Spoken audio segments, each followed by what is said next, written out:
You said that you wouldn't sign a piece of paper. You're not signed to somebody right now? I am, but I'm signed to Warner, Nashville. Right. But my biggest thing was I'm going to own my tracks when I leave. I get to choose when we let out music and what we let out.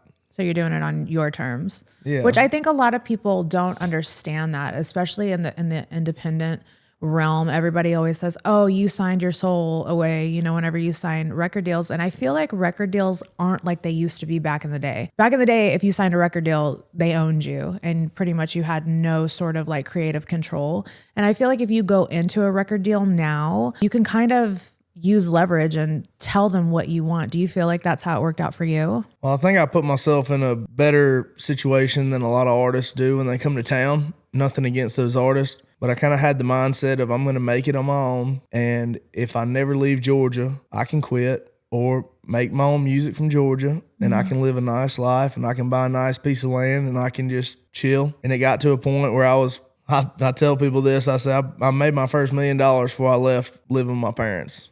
And I think that's awesome. People are like, why were you living with your parents if you're making that money? I was like, because I love them and they're cool ass roommates. Like they were hell when I was younger, but as they've got older, they're badass roommates. I really, really felt passionate about making it on my own before I went to Nashville and started writing with people. And that was a chip on my shoulder that I felt good about. And then I got to a point in my career of I want to play the biggest shows in the world. I want to make this as big as I possibly can. I want to reach the most amount of people. I'm really proud of all the people I've joined up with in Nashville and all the people I write with. They understand me. Warner really understands my plan and my process, and they've done a really good job of going, all right, kid, we trust you.